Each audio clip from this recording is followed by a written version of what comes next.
Okay, so we're in 1 Corinthians, for those who didn't know. 1 Corinthians, and Matthew, of course, last week did up to verse 17, 1 Corinthians chapter 1 and verse 17, and he did that inclusively, and so this week we're going to be looking at verses 18 through to 25. So I'll just read through from verse 18. For the preaching of the cross is to them that perish foolishness, but unto us which are saved it is the power of God. For it is written, I will destroy the wisdom of the wise, and will bring to nothing the understanding of the prudent. Where is the wise? Where is the scribe? Where is the disputer of this world? Hath not God made foolish the wisdom of this world? For after that, in the wisdom of God, the world by wisdom knew not God. It pleased God by the foolishness of preaching to save them that believe. For the Jews require a sign, and the Greeks seek after wisdom, but we preach Christ crucified, unto the Jews a stumbling block, and unto the Greeks foolishness.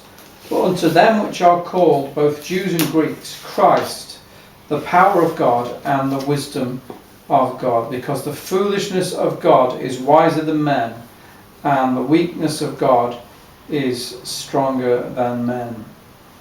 Alright, I'm going to try and stick to our time this week, but it's a very important passage, both for us as Christians, for the people at Corinth, but also for churches throughout the ages. This has been the passage that really focuses on a very important question. And I'm going to write up here on my handy board here, the way I would phrase it would be,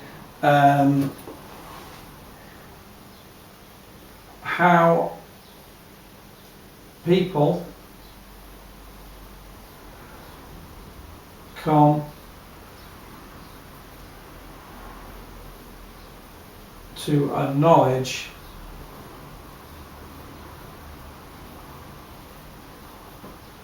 of God. Sorry for my terrible writing. How people come to a knowledge of God. This is really what it's dealing with, the question of how do you come to a knowledge of God more accurately. How do you get saved is really what it's looking at. And the first thing really that Paul is dealing with is how people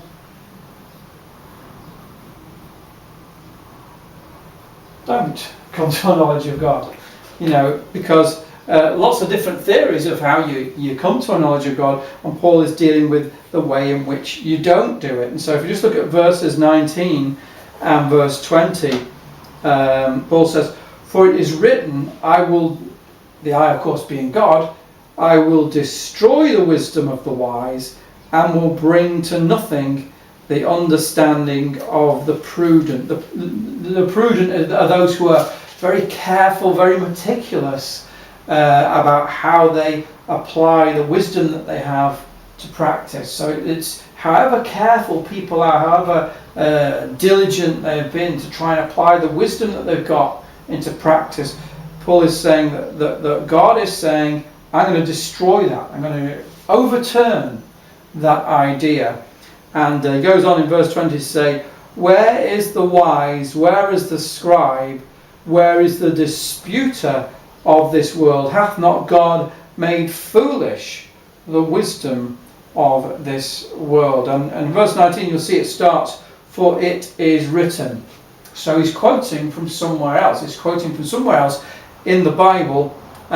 He's quoting from the Old Testament. And we can have a look now where he's quoting from. If you turn to Isaiah 29. Thank you. Isaiah 29, and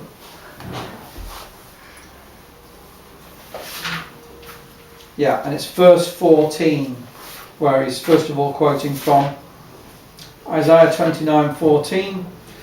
Therefore, behold, I will proceed to do a marvellous work among this people, even a marvellous work and a wonder For the wisdom of their wise men shall perish, and the understanding of their prudent men shall be hid.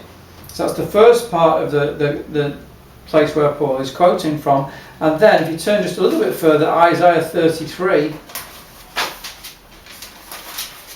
Isaiah 33 and verse 18. And he says, thine heart shall meditate terror. Where is the scribe? Where is the receiver? Where is he that counted the towers? So you can see it's a little bit different, isn't it, to what Paul says in 1 Corinthians, and yet he says it is written. And so what he does is he just takes what's written in Isaiah and then sort of transplants it to Corinth and to their situation. So just a little bit about what we're reading here in Isaiah, which will make it, make a little bit more sense. What we're looking at is, if you remember in the Old Testament, Hezekiah, king of Judah, was defending himself against Sennacherib, King Sennacherib of the Assyrians, and the Assyrian army was coming against them. And what Hezekiah did was he formed a sort of not very advisable alliance with Egypt against Assyria. And so what he's doing here is looking at the amount of soldiers he's got, the amount of power he's got. Can he defend himself against Assyria? And so this is why you get these words here like, the scribe. Where is the scribe, God says? The scribe really in this context is what they used to call the Secretary of War, the Minister of Defence. And so he's saying, where is the Minister of Defence? Where is the receiver? That's the paymaster of the army. Where's he? We need him. Where is he that counted the towers? And now you think, well, what's this going on about? Counting towers? Well, if you imagine you have a fortified wall with various towers along it, and they would look at the towers and say, right, well, we need so many people in this tower, so many people in that tower, and so on, to make a good defence of where we are. And what God is in effect saying is, why are you asking these questions? Why are you saying we need this and we need that? He's saying what you need is God, because it's not by might nor by power, but by my Spirit, says the Lord. And so that's really the context there of the Old Testament scenario, if you like. The scribe, the receiver, and he that counts the towers. And so Paul transplants this into Corinth now, and he sort of alters it slightly, but close enough so you can tell that he's quoting from the Old Testament. And we'll just put that up on here so you can have a look at what Paul is actually saying. So he mentions three people here in 1 Corinthians.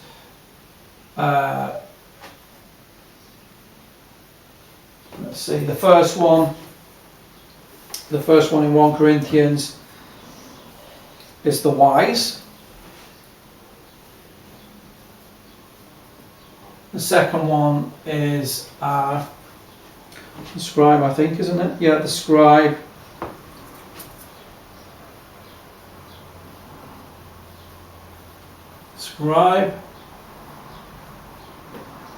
And the third one is the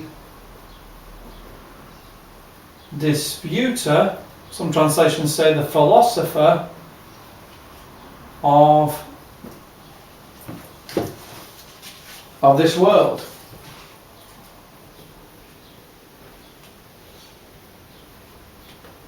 The philosopher or the disputer of this world. And so what he's done, very similar language in the Old Testament, but what he's done is he's transplanted it to Corinth, and he's saying, where is the wise? Where is the wise Gentile? Remember when we first did our introduction and overview of 1 Corinthians, we said that one of the big problems they had, one of the cultural influences, was Greek philosophy. Where it's all about wisdom and and philosophical arguing and so on. And And what's happening here, Paul is saying, using the words from Isaiah, is saying, where is the wise? Where is the philosopher who's trying to find out about God, is trying to come to terms with who God is and whether there is a God? He's saying, well, where is he? The second thing he says is, where is the scribe? Now, in this context now, that's changed its meaning, which is what's so clever about this. In the New Testament, the scribe is the Jewish expert of the law, isn't it? And so he's saying, yeah, where's the wise Gentile? Where's the Jewish expert in the law? Where is the disputer of this world? Where is the philosopher of this world? The one who stands up in the debates and wants to debate everybody and discuss everything? You know, where is the Richard Dawkins, the Sam Harris of this world, the clever people of this world? Where are they? And it's a kind of a rhetorical three statements, really, I suppose. Where are they? Well, scratching their heads, trying to work out how do you get to know God? Because what Paul is showing through all this is you cannot get to know God or understand God apart from the Spirit of God. You can't use worldly means to come to understand God. Just in the same as Hezekiah couldn't look at the sort of earthly things he had, how many soldiers, how good is my minister of defence, and so on. He had to look to God for his defence. He had to look to the Spirit of God. In the same way, if you want to find God, if you want to be saved, you don't go through the channels of worldly wisdom. In fact, we read it, didn't we, that God is going to bring to nothing the understanding of the prudent. Even the most careful person, even the most thorough, who is such an expert in the world's wisdom, you won't get to find God in that way. Because verse 21 says, for after that, in the wisdom of God, in other words, this was always God's idea, God's plan. It comes down to how wise God is. The world by wisdom, that is the world by its own earthly wisdom, knew not God, couldn't get to know God, but it pleased God by the foolishness of preaching to save them that believe. So now we see the difference between the world's wisdom and God's wisdom.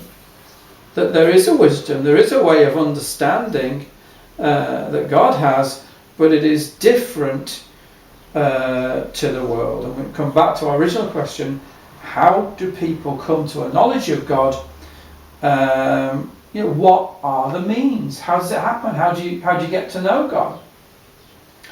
And I just kind of share this because at the time it just spoke volumes to me. I was handing out leaflets in the street in Stockport, and a young man came to me, and we started chatting. I gave him a leaflet and he was talking to me, and to be fair to him, I think he had a slight learning difficulty, but in one sense that was even more revealing, because he was just very honest. He wasn't trying to pretend to wasn't hiding anything from him. He was just being very honest. And he said, I go to a church in Stockport, and it will remain nameless, but their church was started about the same time as ours. They've been going for about 2.5 years, so perhaps slightly longer than us. And he said, you should come to our church. And I said, why? He said, because it's great. He said, really help people. So I said, okay. And I said, do you preach the gospel? And he said, well, we haven't done yet, but we're definitely planning on doing. So I said, okay. So I said, so you said you've been there as a church for 2.5 years. So he said, yeah. I said, and you haven't preached the gospel yet? He said, no. So I said, well, do you mind me asking, what have you been doing? So he said, well, we've been a bit busy. And I kid you not, this is how the conversation was going. He said, we've been a bit busy. So I said, right, doing what? So he said, well, we've been tidying people's gardens, we've been painting and decorating, doing people's shopping, helping people, and so on. Which, I don't have a problem, that's fine. It's good to do things like that. But the point that Paul is coming to here is the whole reason for the church really not being raptured, not being with God in heaven, is to do one important work in the world, and that is to share the gospel. And whilst all those other things, there's nothing wrong with them, if they are a substitute for preaching the gospel, then that's wrong, isn't it? That's not what Paul is saying here. That's not how a person comes to the knowledge of God, through those things. It has to be through the gospel. And Paul here makes it fairly clear. He uses a number of phrases here. In verse 17, he calls it the gospel. In verse 18, he calls it the preaching of the cross. In verse 21, he calls it the foolishness of preaching.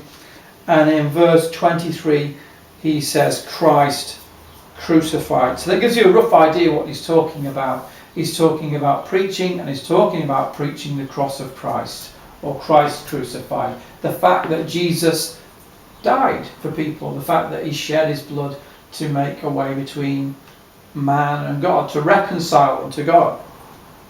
So that has to be the heart of the message. And the argument could go today, and I've had people say it to me, well, it might have been all right, years ago, going out preaching the gospel, but people just don't understand it today.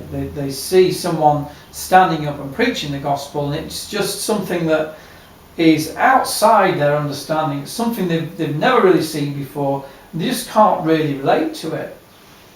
But what's interesting to me is that the Apostle Paul says that, verse 23, we preach Christ crucified, unto the Jews a stumbling block, and unto the Greeks foolishness. So it would seem that actually, rather than people understanding it in those days and saying, oh yeah, we really get this, and that was the way he did things, even then it was foolishness to a lot of people. To Greeks or to Gentiles, it was foolishness. To the Jews, a stumbling block. They couldn't get past it. So I don't think much has really changed. The Jews, we read here, verse 22, require a sign. They're looking for a sign. If we just quickly come to Matthew 12, this is Jesus speaking. Matthew 12 and verse 38.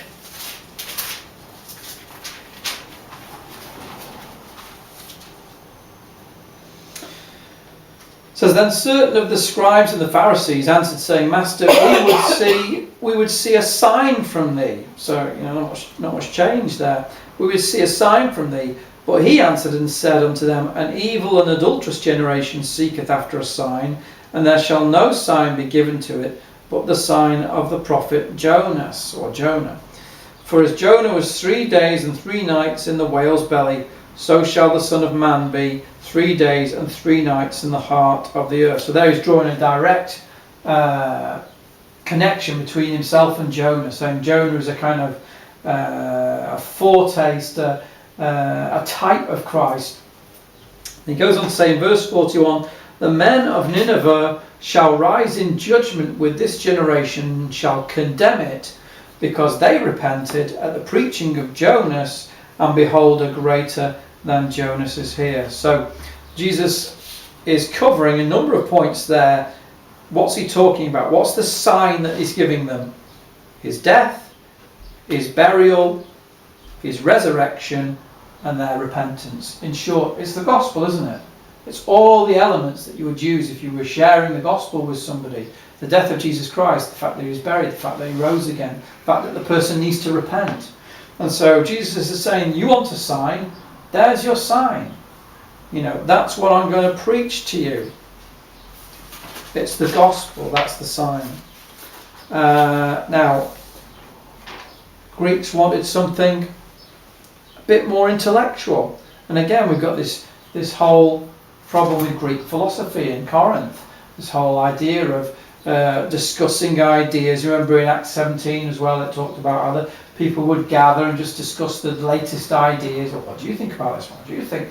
You know, it's they wanted something cerebral. You know, a debate, a discussion, a sharing of ideas. Well, that's not really the gospel. You know, I think there is a place for things like apologetics, which is really just giving a defence of what you believe and why you believe it, and going into, you know, reason and logic and so on. But at the end of the day, the gospel is really a proclamation. And there are two words that are used in 1 Corinthians when it uses, in English it's preaching, and each time it's used it's the word preaching, but in Greek it's a different word, and I think it just shows you really what Paul is talking about, what preaching really is. And the first one is in verse 21 here, that it pleased God by the foolishness of preaching to save them that believe. And it's the Greek word kerugma, and it means a proclamation, a public announcement. You make a public announcement, it's, you know, can I please have your attention? That kind of literally addressing a crowd of people and standing up and being heard. So we would sort of say, yeah, like street preaching or something like that, or stood in a hall or in a building somewhere and addressing all those present, saying, this is the gospel. So that's preaching, public announcement, and it's stating, offering, if you like, the means of salvation to people. But there is another meaning as well to the word preaching, and it's in verse 18, right at the beginning of this section that we're looking at. What uses the word foolishness. For the preaching of the cross is to them that perish foolishness. That preaching of the cross is the Greek word for preaching there is logos. You might have heard that before. Hang on, that's word, isn't it? Let's say in the beginning of John about the word became flesh. Isn't that logos? And what the word actually literally means is saying something. You know, it literally, the literal translation is I say. And we talk, you know, word, speaking the word, saying a word, saying something. And what is he saying in verse 18? He's talking about, it's the saying or the preaching of the cross. And so again, I think it comes down to two different types of preaching. One is standing amongst people and declaring it like a public proclamation. The other is just speaking to people, you know, just talking to people, but it has to be about the cross. It has to be about Christ and his sacrifice. And I think that's the emphasis here in 1 Corinthians, that in order to save people, in order to see people saved, it has to be, you have to use the means that God has given. That whilst helping people, doing good, doing someone's garden, great. You know, I think that's great for someone to offer to do that, show kindness to people. I think that's wonderful. But it cannot be a substitution for speaking about the cross to people, because it won't save them. And what's interesting to me is a lot of people say, oh, well, I can't do anything, only God does it. You know, I'm just a human being. God is the one who does it. God is the one who has the power to do it. My answer to that then is, well, then use the means that God has prescribed for salvation then. You know, use the means that God has chosen. And we can't turn around and say, well, you know, nobody listens anymore to that sort of thing, because according to Paul, even in his day, they thought it was foolish. You know, people rejected it. But he says, nevertheless, where are we? Verse 24, he says, but unto them which are called, and by the way, those which obey that calling, both Jews and Greeks, Christ, the power of God and the wisdom of God, because the foolishness of God is wiser than men, and the weakness of God is stronger than men. So, although it is foolishness to some people, verse 18 says, to them that perish, it's foolishness. To them that reject God and don't want anything to do with God, it seems foolish. And they're going to try and understand God through their own wisdom, through their own, worldly wisdom. But there's a different wisdom, and it's a godly wisdom. And us that are saved, for us that are saved, it is the power of God. That's what the preaching of the gospel is. It is literally the power of God. It will save you. And so, while some think it's foolish, if you're willing to listen to that foolishness, you'll be saved. Is that foolish? No, it's just God's means. It's just a different kind of wisdom. Try and find God by worldly wisdom, you won't do it. You'll fail.